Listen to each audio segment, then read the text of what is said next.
Hola, buenos días, bienvenidos. Estamos empezando nuestro tiempo devocional en esta mañana. El día de hoy estamos en nuestro devocional número 60 en la serie basada en el libro de los Salmos. El título de nuestro devocional en esta mañana es En vísperas del desastre. En vísperas del desastre. El día de hoy vamos a leer el Salmo número 60, el cual dice: Oh Dios, tú nos has desechado, nos quebrantaste, te has airado, vuélvete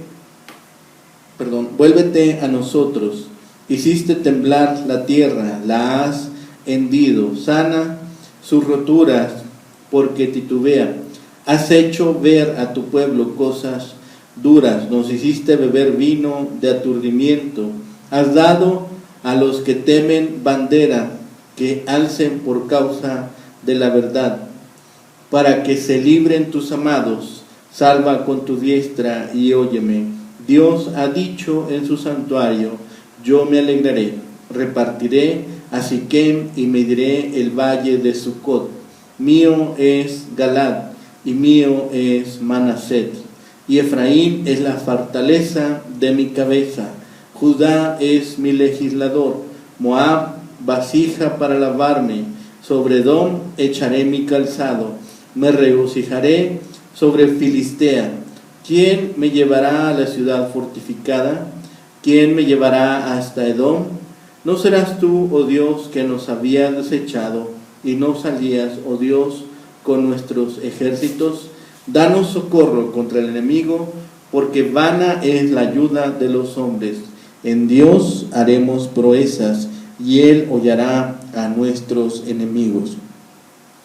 Bien, en esta mañana estamos viendo este Salmo número 60, y es un salmo de lamentación comunitaria. Expresa la gran fe de David en la victoria final que encontrará en el Señor. Es en este salmo donde escuchamos la voz de Dios irrumpiendo en el propio poema y pronunciando su juicio sobre los enemigos de David. Ya que el tono del salmo es de naturaleza militar, es posible que este salmo se utilizara bajo este contexto. Junto con la capacitación en el uso de armas y tácticas, David dio a sus soldados una continua instrucción sobre cómo confiar en su Señor. Y es en este salmo donde vemos que también se registra su confiada esperanza en que finalmente ganarían, algo que se celebra en estas cuatro partes en las cuales se divide el salmo. Vemos un lamento del pueblo cuando llegó a sufrir derrota. Vemos una expresión de confianza y oración por la liberación. Pero también, como hemos dicho, vemos la voz de Dios dando seguridad de la victoria final y una expresión de la confianza en el Señor.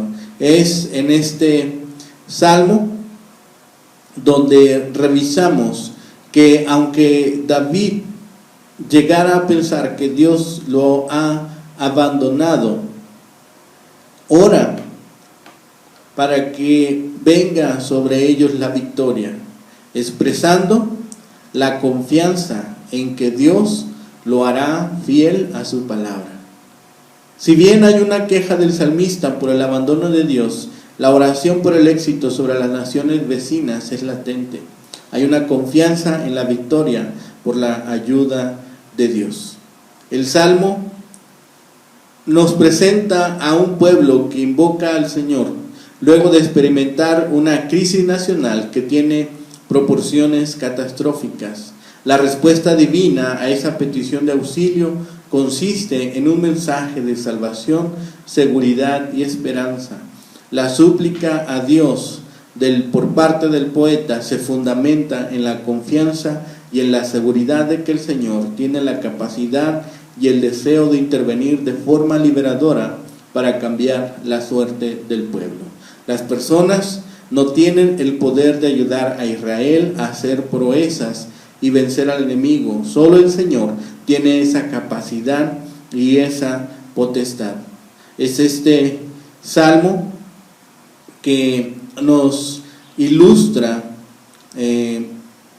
posiblemente las situaciones de reunión o las situaciones que se presentaban en las reuniones nacionales de oración en el templo de Jerusalén, luego de que el pueblo experimentara alguna dificultad que podía ser producto de la guerra o el resultado de las inclemencias de la naturaleza. Es en este salmo donde vemos este reclamo del pueblo a Dios. En la primera sección del versículo 1 al 5 dice: oh Dios, tú nos has desechado, nos quebrantaste, te has airado, vuélvete a nosotros, hiciste temblar la tierra, la has hendido, sana sus roturas, porque titubea. Has hecho ver a tu pueblo cosas duras, nos hiciste beber vino de aturdimiento, has dado a los que te temen bandera, que alcen por causa de la verdad, para que se libren tus amados, salva con tu diestra y óyeme. Es en esta primera sección del Salmo que se presenta una queja intensa, y los verbos que se presentan aquí en esta primera parte de este Salmo están en pasado. Se infiere pues que el pueblo está padeciendo una serie de calamidades sociales y dificultades políticas relacionadas con alguna catástrofe nacional de proporciones mayores. Las imágenes poéticas son reveladoras. Se trata, en primer lugar, de una experiencia similar a la de un terremoto que sacude y destruye la tierra, que produce desolación, angustia y aturdimiento general. Y además se presenta al pueblo como si estuviera aturdido, como si Dios mismo lo hubiera embriagado con el vino de su ira. La crisis que para el poeta, en producto de la intervención divina y fruto del juicio de Dios, hizo que el pueblo se sintiera desechado y quebrantado, y es así que la comunidad sintió el furor del juicio de Dios. Y esa queja profunda del salmista, que culpa al Señor por lo sucedido, culmina con una petición de liberación y salvación. El poeta, en medio de la grave crisis que el pueblo experimenta, no solo presenta su queja, que es agónica ante el Señor, sino que incluye un clamor de apoyo y articula una petición de ayuda. Para que se libren tus amados, salva con tu diestra y óyeme. Implora la misericordia hacia el pueblo que describe como los amados del Señor. Para el versículos 6 y 8 dice: Dios ha dicho en su santuario: yo me alegraré, repartiré a Siquem y mediré el valle de Sucot. Mío es Galad y mío es Manasés, y Efraín es la fortaleza de mi cabeza. Judá es mi legislador. Moab, vasija para lavarme. Sobre Edom echaré mi calzado. Me regocijaré sobre Filistea. En esta sección vemos cómo se incorpora una persona que habla en nombre de Dios, en el estilo de una profecía. Se afirma que el Señor es un Dios victorioso. Peor que sus intervenciones salvadoras, se relaciona íntimamente con la colaboración cercana de los pueblos de Efraín y Judá, que presentan a todo el pueblo de Israel. Dios habla desde su santuario, que evoca la imagen del pueblo congregándose en el templo, en una especie de asamblea nacional, para implorar las manifestaciones liberadoras y salvadoras. El mensaje divino alude a una serie de pueblos y regiones, que es una manera simbólica de destacar el poder divino sobre las naciones. Se identifican varias ciudades, y sobre cada una de estas ciudades habla en específico. De Efraín se dice que es casco o yelmo protector. A Judá lo presenta como legislador y es una posible alusión al poder y autoridad que se relaciona con el rey David. En torno a Edom se indica que es solo una palangana para lavarse los pies, y la referencia a echar la sandalia es la manera simbólica de tomar posesión. Y la poderosa Filistea será objeto del contentamiento divino. La imagen es la de un guerrero invencible que utiliza a esos pueblos como sus instrumentos de batalla. La enseñanza del poema destaca la imagen del Dios que gobierna a los pueblos de la tierra. Con este mensaje, el Dios guerrero responde al clamor de un pueblo herido por la derrota militar y avasallado por sus consecuencias catastróficas. Las imágenes son de triunfo y esperanza, y estas líneas vemos que se repiten en varios otros salmos. Por ejemplo, en el Salmo 108, donde se relacionan con una oración que reclama la manifestación del día final del Señor, para poner claramente de relieve su venganza y juicio al establecer su señorío sobre las naciones. Esta repetición revela las formas en que los salmos eran utilizadas a través de los siglos, al aplicarlos a nuevas experiencias y para responder a las nuevas situaciones que se presentaban en la vida. Del versículo 9 al 12, la parte final del Salmo dice: ¿Quién me llevará a la ciudad fortificada? ¿Quién me llevará hasta Edom? ¿No serás tú, oh Dios, que nos habías desechado y no salías, oh Dios, con nuestros ejércitos? Danos socorro contra el enemigo, porque vana es la ayuda de los hombres. En Dios haremos proezas y Él hollará a nuestros enemigos. Es en esta tercera sección del poema que se incorpora nuevamente a la persona que hablaba en los primeros versículos, que puede ser el rey o alguno de sus representantes. Como respuesta al mensaje profético de esperanza, se plantea una interrogante práctica y concreta: ¿quién le llevará a Edom, reconocida como ciudad fortificada y especialmente protegida, posiblemente para responder a la agresión y conquistarla?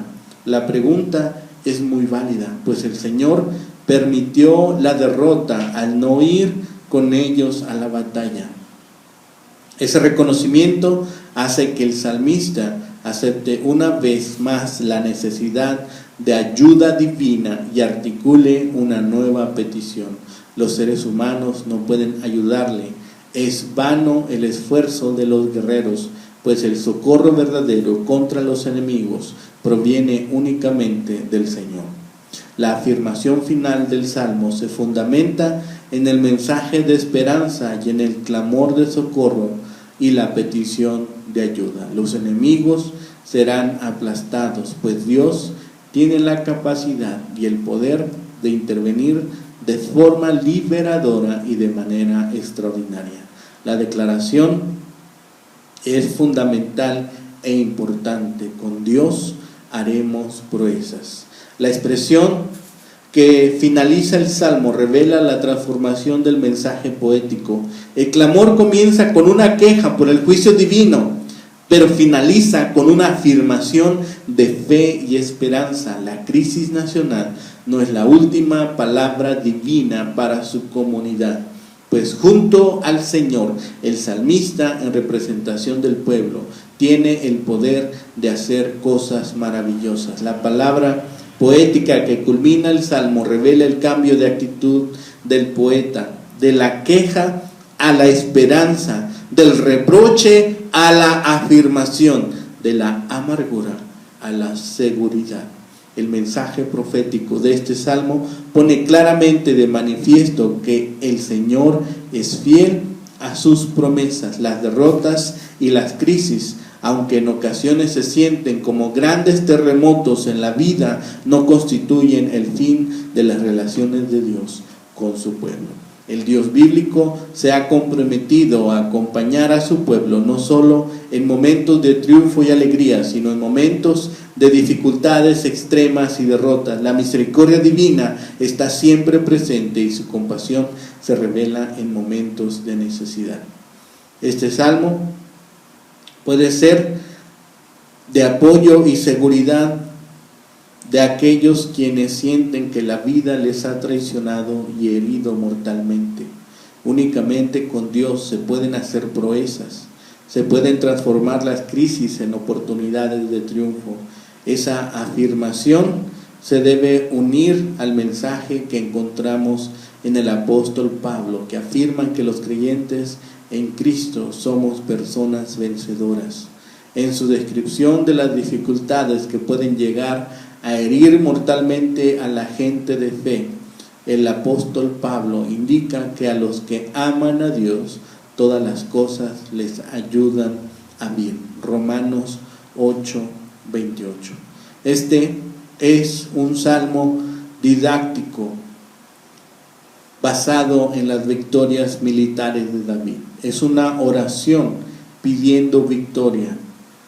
Al mismo tiempo que estaba en guerra contra los sirios del norte, Edom invadió Judá. Este cántico pudo haber sido escrito durante ese tiempo en la historia.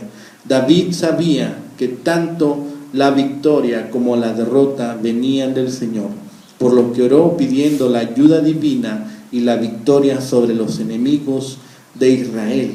Él tenía la certeza de que Dios lo ayudaría a triunfar. Por eso ora pidiendo liberación, porque él tiene certeza de la victoria, tiene esta confianza en Dios.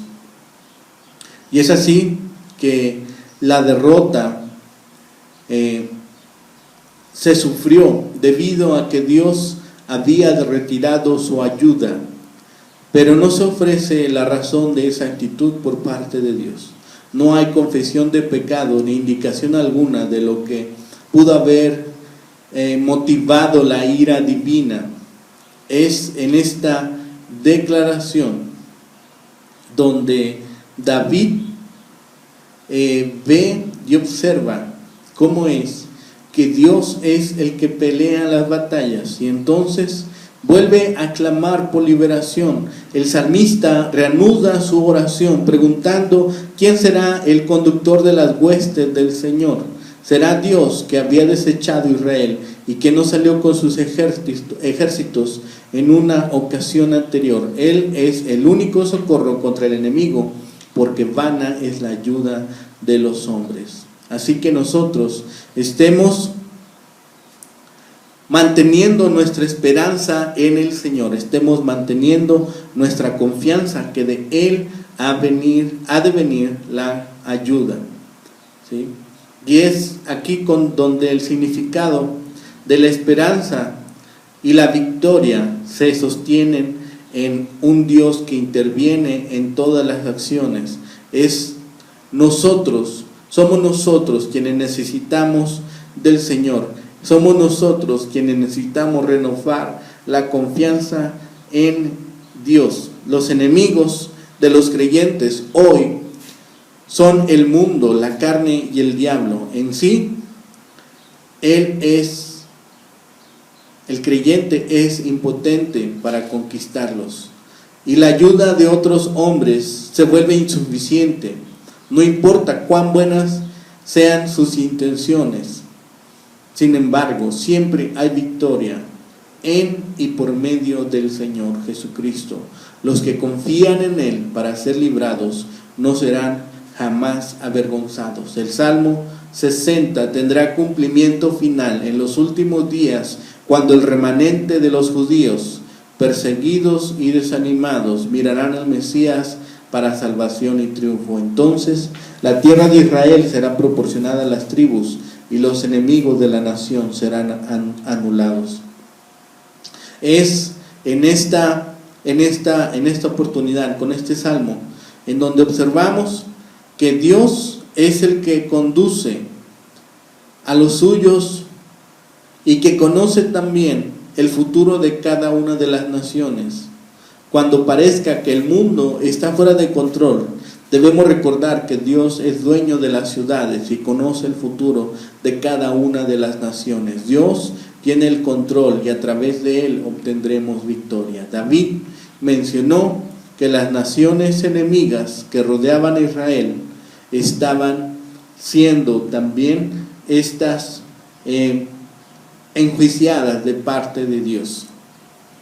En el momento en que David escribió este salmo, peleaba contra Siria, y a pesar de que estaba rodeado de enemigos, David confió en que Dios le ayudaría a vencer. Nosotros tenemos hoy muchos enemigos que nos atribulan, que nos llenan de carga, que nos están ahogando. Así que nosotros también clamemos hoy a Dios para que también en Cristo y por medio de Cristo seamos victoriosos. Estemos orando a Dios para que su ayuda siempre esté disponible y presta a estar cercana a nuestras vidas. Que el Señor les bendiga, que tengan un excelente día.